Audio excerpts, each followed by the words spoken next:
Mogale sir नमस्कार. नमस्कार. हे शेत कोणाचं? हे राजेश जोशी सर उमरगा प्राध्यापक आहेत कॉलेजची. बरं बरं. आता हे गाव जर बघितलं शिवार कोणता आहे? हे बलसूर शिवार आहे. बलसूर शिवार आहे. तर या ठिकाणी 2 एकर ऊस आहे. 2 एकर ऊस आहे. बरोबर आहे. तुमचं नाव काय मामा? गोपाळ भोसले. गोपाळ भोसले. तुम्ही तर सालगडे कामाला आहात. तर या ठिकाणी हे 86-032 ऊसाची लागवड आहे. साधारण किती महिन्याचा ऊस आहे? 3 महिने ऊस आहे. 3 महिन्याचा ऊस आहे. तर याच्यासाठी तुम्ही यांना ट्रीटमेंट दिलीत, काय काय दिले? त्यांनी लावण करते ते मी रोडनं चाललो होतो तर सरला सांगावं मी मध्ये आलो.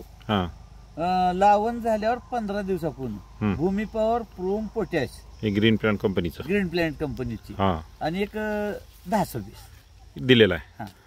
हा पूर्ण प्लॉट जर भेटला तर 2 एकरचा आहे. 2 एकरचा आहे. याच्यानंतर फवारणी वगैरे काय? बिलकुल काय नाही. काय घेतलेली नाही. आता हे दिल्याचा नेमका फायदा काय झाला? फुटवे वाढले, काळोखी राहिली. काळोखी आता बघा तुमची जर पानाची जाडी बघितली तर खूप चांगली आहे. बरोबर आहे ना? फुटवे आता इथं आजूबाजूला बी आहेत विषय. काय ट्रीटमेंट केली मी त्याच्या पानामध्ये असं टाईट पान आहे.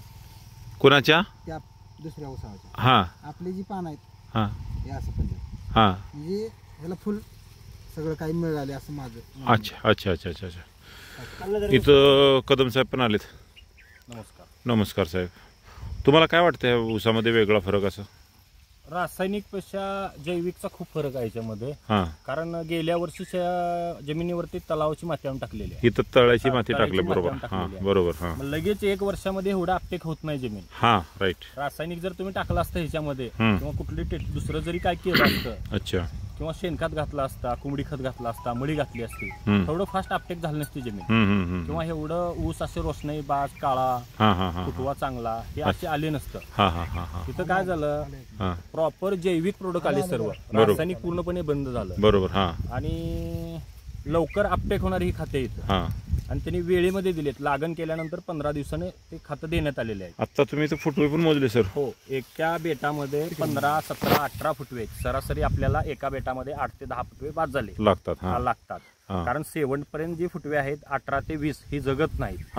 मग सरासरी आपल्याला फुटव्याची संख्या ही 8 ते 10 बाद झाली. बरोबर. सशक्त असे फुटवे आहेत सगळे. प्रत्येक फुटवा पण सशक्त आहे, जाड आहे. कांडी तयार झालेली आहे. 2, 3, 4 कांडे आहेत. बरोबर बरोबर बरोबर. आणि ऊसाची काळुंकी भरपूर आहे. म्हणजे प्रकाशन संस्था प्रकाश संश्लेषण क्रिया भरपूर फास्ट आहे. अच्छा अच्छा. आणि पाण्याची रुंदी, पानाची जाडी व्यवस्थित आहे. मधली जी ही दशा आहे पांढरी ही एकदम फ्रेश आहे. त्याच्यावरती कुठलं डाग नाही किंवा ह्याच्यावरती कुठला रोग नाही. हे बघा पूर्णपणे एकदम क्लीन आहे. हे महत्वाचं आहे. बरोबर. ही जर तुम्ही रासायनिक यूज केलेला असेल तर त्याच्यावरती करपा येणे, डाग येणे किंवा काळी कुज येणे, कुठलंच पानाचं शेंड्याला करपलं वगैरे असं काहीच नाही बघा ते. आणि ह्याचा फायदा एवढा आहे ह्या खताचा जैविकचा की तुमच्या ह्याला जर पाण्याची कमतरता झाली ऊसाला तर तुमचा ऊस करपत नाही. जर रासायनिकचं लगेच करपाल चालू करते, पाणी शेंडे वगैरे करपाल चालू करते, असा ह्याच्यामध्ये विषय नाही. कुठंही बघा तुम्ही कडक कोपरे 4 बाजूने बघा ऊस हा काळा आणि हेच आहे. मालक याच्यावर समाधानी आहेत? आतापर्यंत जे वापरले त्याच्यावर तुम्हाला योग्य वाटतंय? योग्य वाटतंय. बरं, ठीक आहे. धन्यवाद.